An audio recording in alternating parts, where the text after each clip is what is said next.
bienvenue à toute la population d'Alada ici présente. Et nous allons passer par ce canal pour remercier le maire sortant pour tout ce qu'il a eu à faire pour la commune d'Alada durant tout son mandat. Nous souhaitons la bienvenue au nouveau maire qui n'est pas un novice en la matière.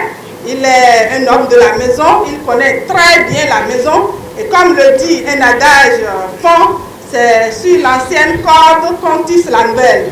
Nous pensons très bien qu'avec le nouveau maire, nous allons faire beaucoup de choses et continuer les œuvres commencées par l'ancien maire.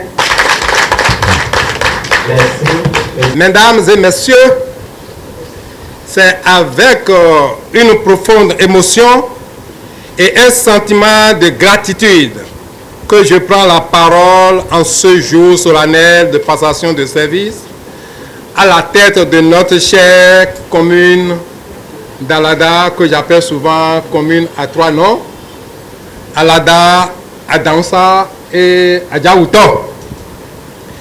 En 2020, lorsque j'ai pris fonction, le compteur était à zéro en matière de convention de partenariat formellement signée. Les défis étaient nombreux, les attentes étaient grandes, mais notre détermination était ferme. Grâce à la synergie d'action entre le conseil communal, l'administration commune, l'administration municipale et les forces vives de notre commune, nous avons pu poser des bases solides pour le développement durable de notre chère commune d'Alada. Permettez-moi de rappeler quelques réalisations majeures de notre mandat. Nous avons renforcé la coopération décentralisée avec des communes sœurs à l'international, notamment Gros-Morne, Goyave en Martinique, des collectivités en Haïti, ainsi qu'à Genève, ouvrant ainsi Alada au monde et créant des opportunités de partenariat stratégique. Nous avons réalisé la construction des bureaux de l'arrondissement central et amélioré des conditions de travail à la mairie à travers la climatisation des bureaux et le renforcement des équipements sécuritaires des services administratifs. Nous avons procédé au levé topographique des domaines publics et bouclé l'étude de faisabilité du registre foncier urbain RFU afin d'assurer une meilleure gestion du foncier communal et prévenir les conflits domaniaux. Dans le secteur de l'éducation, nous avons organisé des travaux dirigés pour promouvoir l'excellence scolaire, construit et clôturer plusieurs salles de classe, équiper les établissements en mobilier scolaire et améliorer les conditions d'apprentissage des élèves et des enseignants. Sur le plan sécuritaire, plusieurs commissariats ont été installés et aménagés dans certains arrondissements, contribuant au renforcement de la sécurité des personnes et des biens. En matière de santé, des centres de santé ont été aménagés et réhabilités pour rapprocher les soins des populations et améliorer l'offre sanitaire. Nous avons œuvré à l'extension et à la réhabilitation des adductions d'eau villageoises dans plusieurs arrondissements avec la construction de nombreux forages, améliorant significativement l'accès à l'eau potable. Par nos relations personnelles et diplomatiques, nous avons réalisé la clôture du CG1 d'Alada sur une longueur linéaire de 535 mètres. obtenu l'éclairage du dit établissement grâce à un don de l'ambassade de Chine d'un montant de plus de 10 millions de francs CFA et renforcer les centres de santé par des dotations en matériel sanitaire en provenance de la France, doter plusieurs écoles en tabac et obtenu un forage pour le centre de santé d'Avakpa grâce à un groupement français. Par ailleurs, plusieurs projets structurants ont été engagés et devront être poursuivis par la nouvelle équipe municipale, notamment la construction des salles de réunion et de l'alphabétisation dans les 12 arrondissements, la construction des bureaux d'arrondissement de Togudo et de Tokpa, la construction d'un centre de traitement des déchets ménagers, l'aménagement des infrastructures et de transport rural ITR, la construction et la réhabilitation de centres de santé, la construction de l'hôpital de ville, de l'hôtel de ville, la rénovation d'un marché Saint-Michel d'Alada, l'assainissement et l'aménagement des rues sur financement de la Banque mondiale à travers le projet BRIC, l'élaboration du plan de développement urbain PDU à travers le projet BRIC cité un peu plus haut, l'évaluation et l'actualisation du PDC 4 dont la commune d'Alada est la première sur le plan national. La réhabilitation et la construction d'écoles, la construction d'un module de 8 classes 1+1 au CG1 d'Alada, l'élaboration du plan directeur d'urbanisme PDU. Ces projets traduisent notre vision d'une commune moderne, structurée et résolument tournée vers l'avenir. Je tiens à exprimer ma profonde gratitude aux populations d'Alada, ma chère commune, aux conseillers municipaux, aux cadres et agents de la mairie ainsi qu'aux partenaires techniques et financiers qui ont cru en notre vision et accompagné nos efforts tout au long de ce mandat. Vous, Monsieur le maire entrant, Monsieur Karis Nyangeno, je formule mes vœux sincères de succès. Puisse votre mandat être marqué par la paix, l'unité. Je reviens encore sur ces deux mots, par la paix, l'unité. Et j'ai commencé par avoir d'inquiétude déjà à cette salle parce que nous avons un temps adopté des positions au sein du conseil passé, et je viens de voir encore ces positions ne nous unissent pas. C'est-à-dire quand vous rentrez directement, on sait que les BL sont ici, on sait que les UPR sont ici. La seule personne UPR qui est ici, c'est parce qu'il n'a pas trouvé ici. Je demande à mes chers conseillers nouvellement élus de savoir que nous sommes un et indivisibles. Donc, personne n'a de place définitive dans cette salle. Vous pouvez vous mélanger, ça ne diminue rien en vous.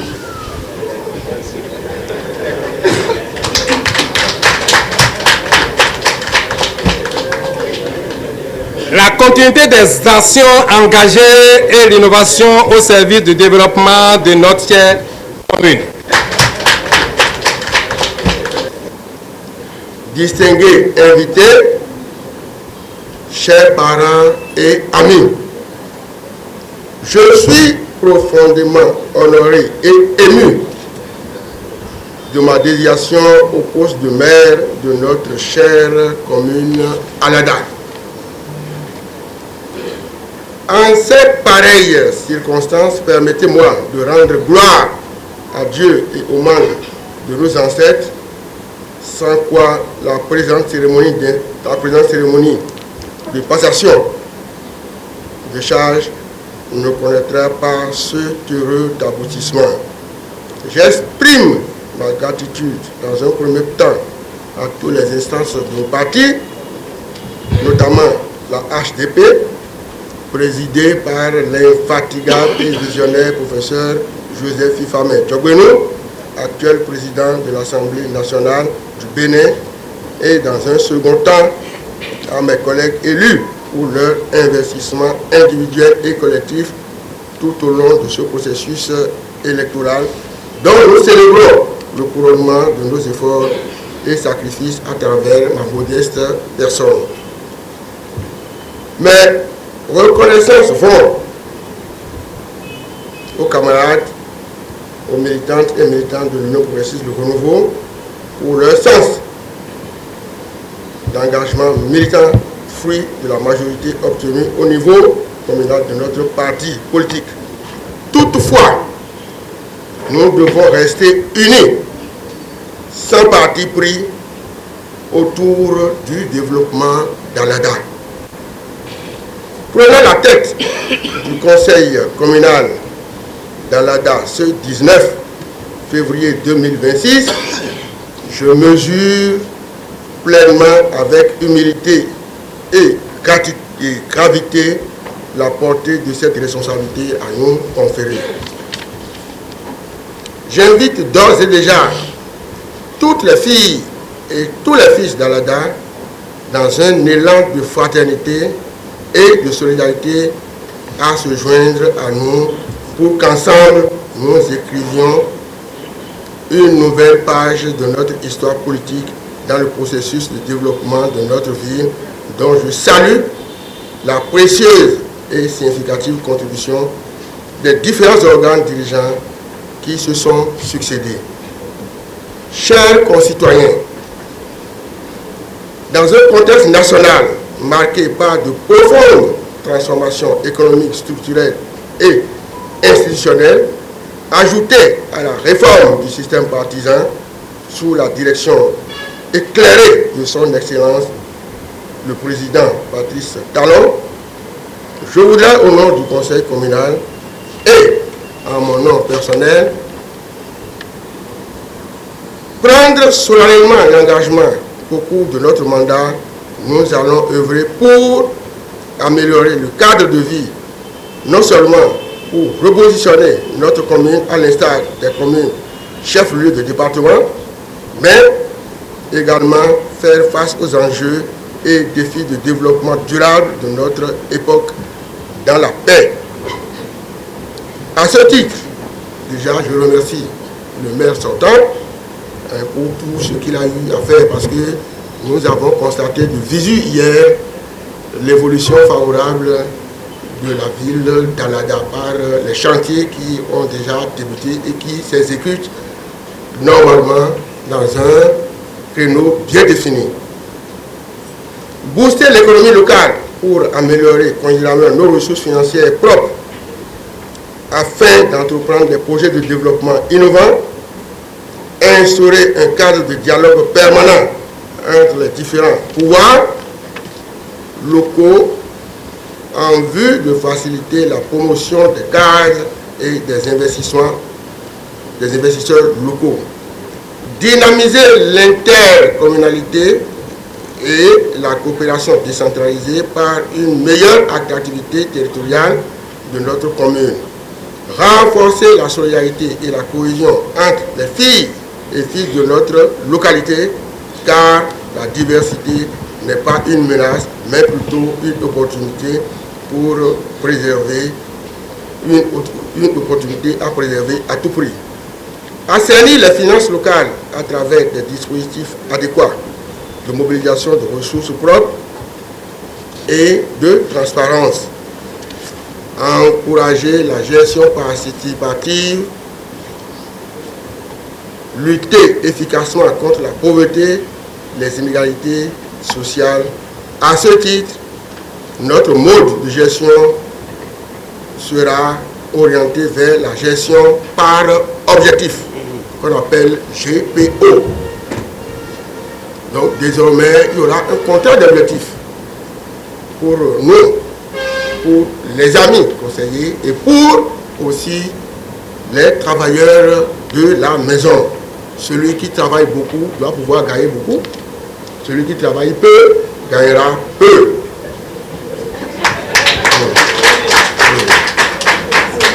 promouvoir l'éducation à la base et l'accès aux services sociaux communautaires.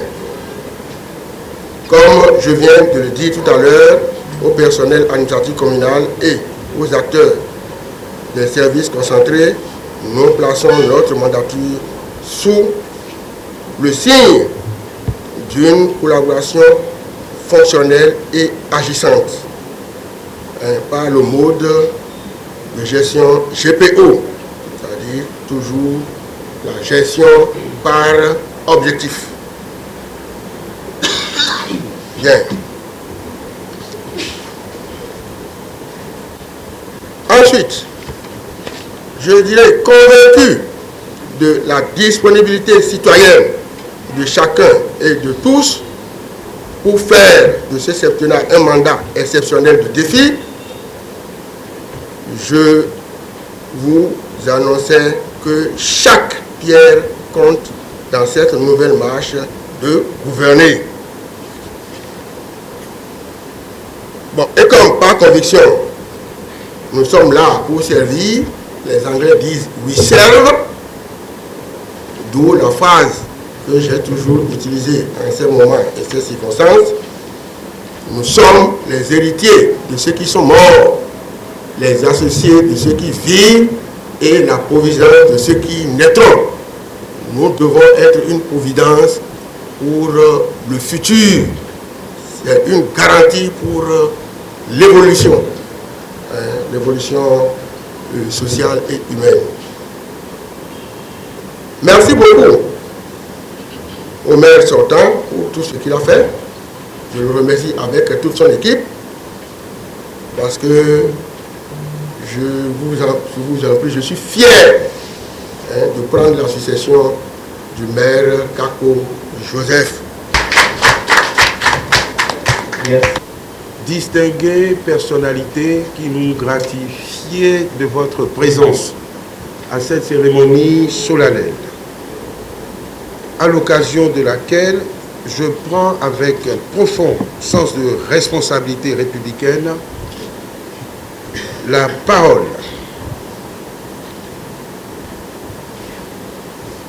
qui marque une étape déterminante dans la vie institutionnelle de la commune d'Alada. La passation de charges que nous consacrons aujourd'hui n'est pas un simple rituel administratif. Elle est l'expression vivante de la continuité de l'État, de la stabilité de nos institutions et de la vitalité de notre démocratie locale. Elle incarne la transmission de flambeau, celui du service public au bénéfice exclusif des populations. Et je reprends à mon compte, tout en m'y référant, l'allocution prononcée à l'occasion de la cérémonie d'installation du conseil communal, qui selon moi est quand même un petit guide, un discours d'orientation qui peut servir de canevas aux initiatives que vous aurez à prendre et dont je ne doute pas qu'elles seront pertinentes et profitables à la commune d'Alada. Je voudrais en premier lieu saluer avec respect le maire sortant ainsi que l'ensemble des membres du conseil communal sortant. Dans un contexte souvent exigeant, fait de contraintes budgétaires, de défis sociaux et d'attentes pressantes des citoyens, vous avez assumé votre mission avec engagement. Les actions menées, les projets initiés, les chantiers réalisés constituent un socle sur lequel la nouvelle équipe devra s'appuyer pour aller plus loin. La République, par ma voix, vous en sait gré. À vous, monsieur le maire entrant, ainsi qu'aux nouveaux membres du conseil communal, j'adresse mes félicitations renouvelées, les plus chaleureuses. La confiance que les populations vous ont accordée le 11 janvier 2026 est un honneur, certes, mais elle est une lourde responsabilité. Elle vous oblige à faire mieux, à faire plus et à faire autrement lorsque cela s'impose. Le mandat qui s'ouvre doit être celui de la maturité, de la méthode et des résultats. Mesdames et messieurs, la gouvernance communale moderne ne peut plus se satisfaire d'approximations. Elle exige vision, rigueur et cohérence. Elle appelle une gestion fondée sur la performance, la transparence et la reddition de comptes. La première exigence qui s'impose à vous est celle de l'unité et de la cohésion. Nous ne pouvons pas marcher sur des béquilles ou sur un seul pied. BR, UP, puisque vous êtes les seuls à avoir triomphé des dernières élections, gardez à l'esprit que le but, c'est que vous travaillez ensemble. Et je l'avais rappelé. On n'est pas dans une guerre dans une guerre fratricide. On doit travailler ensemble.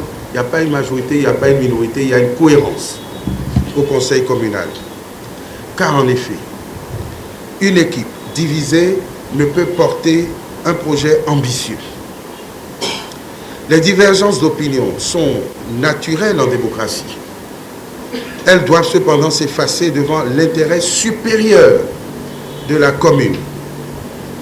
J'invite donc l'exécutif communal, les conseillers et le secrétaire exécutif à bâtir une collaboration sincère, fondée sur le respect mutuel, la complémentarité et la confiance. Le maire donne l'orientation politique. Le secrétaire exécutif assure la mise en œuvre administrative et technique. Ces deux responsabilités ne s'opposent pas. Elles se complètent, telles que définies par les dispositions de la loi numéro 2021-14 du 20 décembre 2021 portant code de l'administration territoriale en République du Bénin. Aussi, lorsqu'elles avancent dans la même direction, l'administration communale devient efficace, crédible et respectée. Lorsqu'elle se heurte, c'est le développement qui ralentit. La deuxième exigence, Monsieur le maire, est celle de la mobilisation du personnel communal. Chers agents, vous êtes la force opérationnelle de la commune. Sans vous, aucune décision ne devient réalité. J'exhorte l'exécutif à instaurer un climat de travail fondé sur la discipline, la compétence, l'équité et la valorisation du mérite.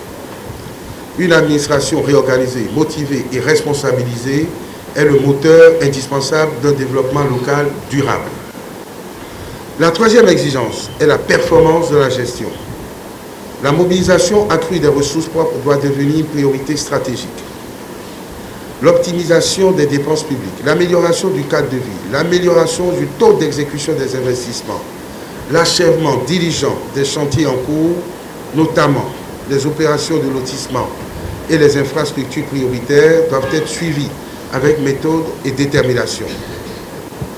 Chaque franc mobilisé doit produire un impact mesurable sur le bien-être des populations. La quatrième exigence est la proximité avec les citoyens. Le mandat communal n'est pas une fonction d'éloignement, c'est une mission de proximité. Soyez donc à l'écoute permanente des communautés. Multipliez les cadres de concertation, pratiquez la reddition périodique de comptes, faites vivre la participation citoyenne. Le contrat moral qui vous lie au peuple doit guider chacune de vos décisions. Je vous invite enfin à préserver et à renforcer la cohésion sociale. Dans un contexte où les défis économiques et sociaux peuvent fragiliser les équilibres, vous avez le devoir de rassembler. Faites de votre commune un espace d'inclusion, de solidarité et d'équité. Une commune unie autour d'objectifs clairs devient un pôle d'attractivité et un modèle de gouvernance. Mesdames et messieurs, le développement local ne se décrète pas. Il se construit avec méthode, avec discipline et avec vision. Il doit s'inscrire dans la dynamique nationale impulsée par le gouvernement et en cohérence avec les orientations stratégiques de la vision Bénin 2060 à l'AFIA. Je tiens à vous assurer que la préfecture de l'Atlantique et l'ensemble des services déconcentrés de l'État demeureront à vos côtés. Notre accompagnement sera constant fondée sur la rigueur administrative, le respect des textes et l'exigence de résultats. En prenant acte de la présente passation de charges, je renvoie officiellement M. Calixte Nyanguenon à ses fonctions et dans ses fonctions de maire de la commune de Alada.